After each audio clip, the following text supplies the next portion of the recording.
नमस्कार साथियों, आज का ये क्लास आपके लिए बहुत ज़्यादा इम्पोर्टेंट है क्योंकि आज के क्लास में हम लोग एमपी हॉस्पिटल असिस्टेंट परीक्षा 2026 के लिए टॉप 60 वेरी वेरी इंपॉर्टेंट प्रश्नों को देखने वाले हैं। और साथियों, ये सभी ऐसे प्रश्न हैं जो आपके मध्य प्रदेश के परीक्षाओं में बार बार पूछे गए हैं। तो भाई मेरे इस क्लास को आप लोग बिल्कुल ध्यान से देखिएगा और आज के क्लास में दिए जाने वाले एक एक प्रश्नों को बहुत ही अच्छे तरीके से याद कर लीजिएगा, क्योंकि आज के क्लास से ही बहुत सारा प्रश्न आपके एग्जाम में देखने को मिलेगा। तो आइए हम लोग क्लास को स्टार्ट करते हैं, लेकिन आप लोग भी चैट सेक्शन में आंसर को लगाते चलिएगा, जिससे आपको पता चलेगा इस 60 प्रश्न में आप कितने प्रश्नों को सही कर पा रहे हो। और अगर आप इसमें से 35 भी प्रश्न को सही कर लेते हो तो यकीन मानो आपकी तैयारी बहुत अच्छी है, आपका सिलेक्शन पक्का हो जाएगा, यानी कि एक सीट आपके लिए फिक्स हो जाएगा। देखिए यहाँ पे पहला नंबर सवाल आपके सामने है और पूछा क्या जा रहा है कि मध्य प्रदेश का उच्च न्यायालय कहां स्थित है।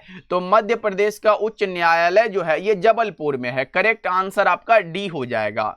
चलिए अगला प्रश्न को देखते हैं।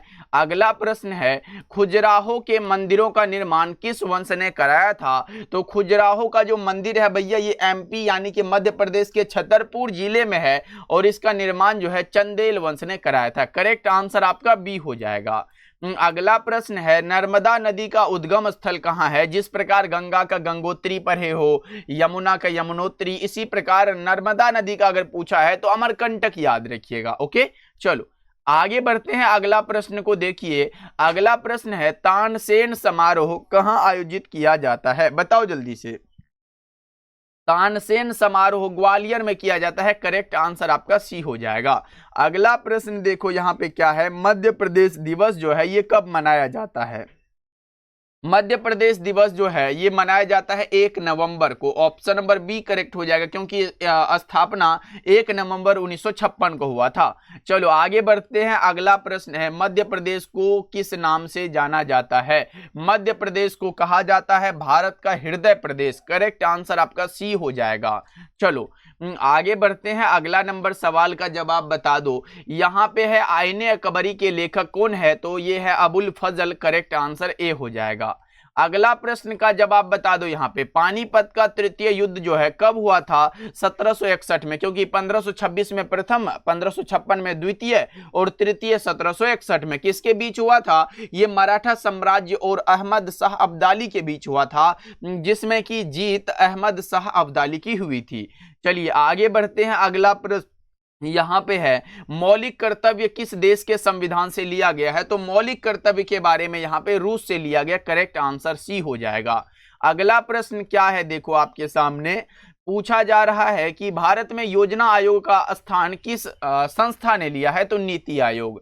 10 का राइट आंसर ए हो जाएगा। चलो आगे बढ़ते हैं। भारत में नोट जारी करने का अधिकार किसके पास है। तो आरबीआई के पास, जिसकी स्थापना 1935 में हुई थी। मुंबई महाराष्ट्र में इसका मुख्यालय है। चलो आगे बढ़ते हैं। अगला बताइएगा, प्रकाश वर्ष किसकी इकाई है। तो प्रकाश वर्ष दूरी की इकाई है। अगर इसका मान पूछेगा तो 9.46 गुना 10⁻15 मीटर बता के चलिएगा। ये इंपॉर्टेंट है, ध्यान रखिएगा। अगर पूछ देगा एक वर्ष में प्रकाश के द्वारा निर्वात में तय की गई दूरी को क्या कहते हैं। तो प्रकाश वर्ष कहते हैं। चलिए आगे बढ़ते हैं। विद्युत धारा की एसआई इकाई क्या है। तो विद्युत धारा का एम्पियर होता है, ध्यान रखिएगा, इंपॉर्टेंट है। विद्युत धारा एक अदिश राशि है। अगला प्रश्न क्या है, पीएच का मान 7 होने पर विलियन कैसा होगा। देखो किसी विलियन का पीएच वैल्यू 7 है तो वह उदासीन हो जाएगा, 7 से कम है तो अम्लीय होगा, 7 से अधिक है तो क्षारीय होगा। चलिए आगे बढ़ते हैं। अगला प्रश्न क्या है, एलपीजी में मुख्यतः कौन सी गैस होती है। एलपीजी में भैया यहाँ पे प्रोपेन और ब्यूटेन गैस होती है। करेक्ट आंसर बी हो जाएगा। लगाते हुए चलो सभी प्रश्नों के आंसर को। देखो यहाँ पे है, मानव शरीर की सबसे बड़ी ग्रंथि कौन सी है। ये सभी साथी को पता है क्योंकि ये इंपॉर्टेंट है, यकृत है।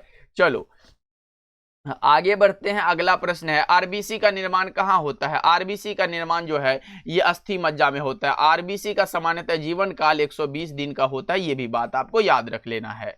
आइए आगे बढ़ते हैं, अगला प्रश्न देखो, संविधान सभा के अस्थायी अध्यक्ष कौन थे? तो अस्थायी अध्यक्ष अगर पूछा गया है तो डॉक्टर सच्चिदानंद सिन्हा लगाइएगा, और अगर अस्थायी पूछता तो डॉक्टर राजेंद्र प्रसाद लगा के चलते। अगला प्रश्न का जवाब बताइएगा, भारत का प्रथम उपग्रह कौन सा था? तो भारत का प्रथम उपग्रह था आर्यभट्ट। करेक्ट आंसर सी हो जाएगा। चलो आगे बढ़ते हैं, भारत का प्रथम गवर्नर जनरल कौन था? बताओ, भारत का प्रथम गवर्नर जनरल जो था वो कौन था बताइएगा? तो वह था यहाँ पे लॉर्ड विलियम बेंटिक। सही जवाब सी हो जाएगा। अगला प्रश्न क्या पूछा जा रहा है कि अंधेर नगरी के लेखक कौन है? भाई अंधेर नगरी के लेखक का जो नाम है वह है Bharatendu Harishchandra. Correct answer B हो जाएगा। चलो आगे बढ़ते हैं, अगला प्रश्न है, भारतीय संविधान का अनुच्छेद 21 का संबंध किससे है? तो जीवन और व्यक्तिगत स्वतंत्रता से है। सही जवाब सी हो जाएगा। चलो अगला प्रश्न है, विटामिन सी का रासायनिक नाम क्या है? तो एस्कॉर्बिक एसिड है, क्योंकि मैंने आपको बताया कि विटामिन ए का रेटिनॉल होता है, विटामिन B1 का थायमिन होता है, विटामिन डी का कैल्सीफेरॉल होता है। तो सही जवाब बी होगा। और विटामिन सी की कमी से स्कर्वी रोग होता है। देखो यहाँ पे है, मानव शरीर की सबसे बड़ी हड्डी कौन सी? हड्डी फीमर, जो कि जांघ में पाई जाती है, और सबसे छोटी जो कि कान में स्टेप्स पाई जाती है। चलो बताओ, यहाँ पे जय जवान जय किसान का नारा किसने दिया था? बताओ, जय जवान जय किसान का नारा भैया बता दो किसने दिया था? तो ये दिया था यहाँ पे शास्त्री लाल बहादुर शास्त्री ने। चलो आगे बढ़ते हैं, अगला है, जीडीपी का अर्थ क्या होगा? ये होता है कौन सा? Gross domestic product. Right answer A हो जाएगा। चलिए आगे बढ़ते हैं, अगला प्रश्न देखिए, यहाँ पे भारत में पहली जनगणना कब हुई थी? 1872 ईस्वी में। बता दो क्या हो जाएगा? ऑप्शन नंबर ए करेक्ट हो जाएगा। चलो आगे बढ़ते हैं, अगला प्रश्न का जवाब बताइएगा, भारत का राष्ट्रीय गीत कौन सा है? भारत का राष्ट्रीय गीत कौन सा है? वंदे मातरम, क्योंकि गान पूछेगा तो जनगण मन बताइएगा। चलो आगे बढ़ते हैं, अगला प्रश्न देखो, यहाँ पे विटामिन डी की कमी से कौन सा रोग होता है? जल्दी बता दो, विटामिन डी की कमी से कौन सा रोग होता है? तो ये होता है रिकेट्स। करेक्ट आंसर सी हो जाएगा। आगे बढ़ते हैं, अगला प्रश्न का जवाब बता दो यहाँ पे। अगला प्रश्न है, आरबीआई की स्थापना कब हुई थी? 1935 ईस्वी में। ध्यान रखिएगा। चलिए आगे बढ़ते हैं, अगला प्रश्न है, उर्वशी के रचनाकार कौन है? उर्वशी के रचनाकार हैं रामधारी सिंह दिनकर। सही जवाब आपका बी हो जाएगा। एकदम याद रखिएगा, ये सभी इंपॉर्टेंट है।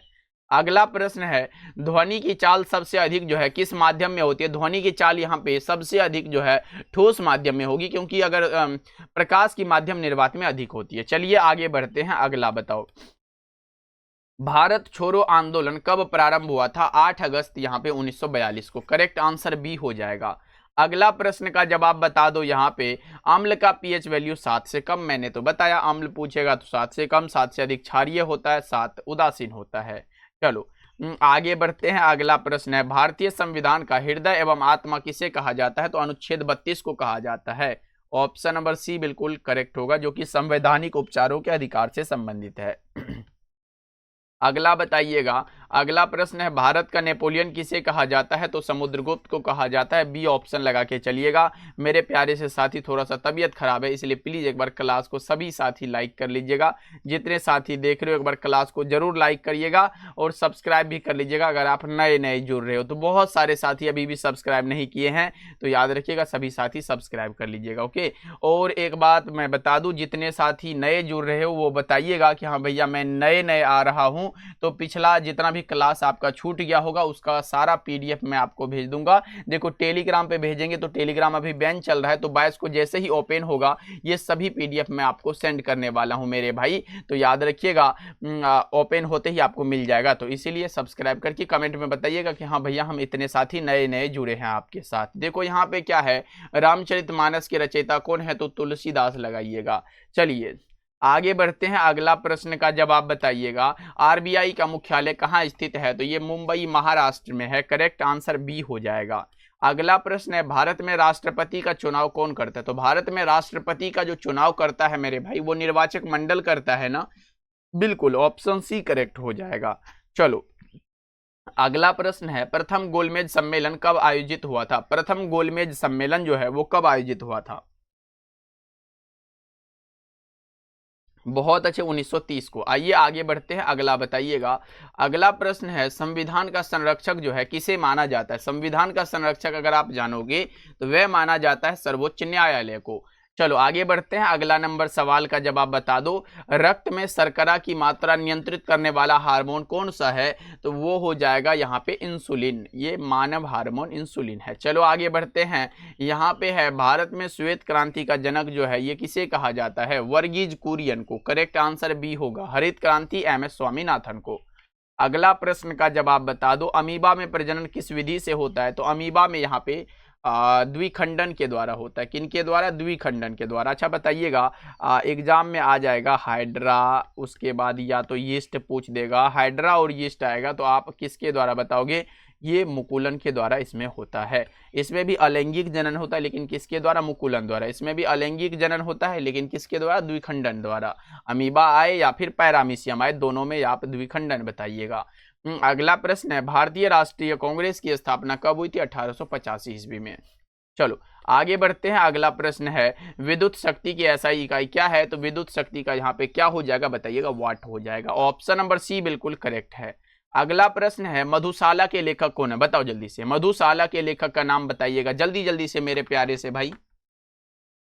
बहुत अच्छे, बच्चन कौर। चलिए आगे बढ़ते हैं, अगला नंबर सवाल का जवाब बताओ। मानव शरीर में कुल कितने गुणसूत्र होते हैं? 46 होते हैं। अगर जोड़ी पूछता तो 23 लगाते।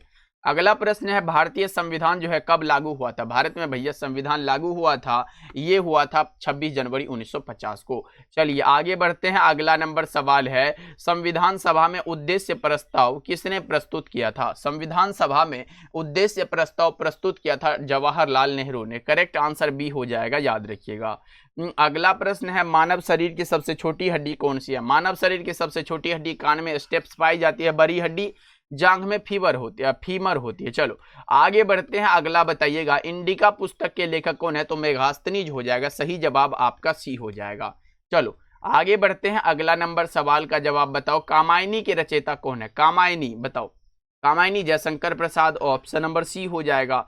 अगला प्रश्न का जवाब बताइएगा, यहाँ पे है, रक्त का थक्का जमाने में कौन सा विटामिन सहायक होता है? बताओ कौन सा हो जाएगा भाई? विटामिन के हो जाएगा। ऑप्शन नंबर सी बिल्कुल करेक्ट हो जाएगा, ध्यान रखिएगा आप लोग। ओके मेरे भाई, चलिए आगे बढ़ते हैं, क्लास को जरूर लाइक करते चलिएगा आप लोग। देखो, प्रकाश संश्लेषण में कौन सी गैस निकलती है? निकलने वाला जो कि हम ग्रहण करते हैं तो ऑक्सीजन हो जाएगा। करेक्ट आंसर सी हो जाएगा।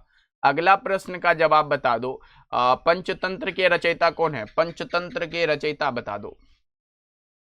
पंचतंत्र के रचयिता का नाम बताओगे? Vishnu Sharma. Correct answer B हो जाएगा। चलो आगे बढ़ते हैं, मानव शरीर में RBC का जीवन काल कितना? 120 दिन का होता है। नेक्स्ट नंबर सवाल का जवाब बता दो, भारत का पहला परमाणु परीक्षण कहाँ हुआ था? भारत का ये पहला परमाणु परीक्षण पोखरण में हुआ था। 59 नंबर सवाल का जवाब बता दो, यहाँ पे पृथ्वी के वायुमंडल में सबसे अधिक मात्रा में कौन सी गैस पाई जाती है? तो नाइट्रोजन गैस। अगला प्रश्न का जवाब बता दो। यहाँ पे अगला प्रश्न है और आज के क्लास का लास्ट सवाल है, स्वदेशी आंदोलन किस वर्ष शुरू हुआ था? बता दो।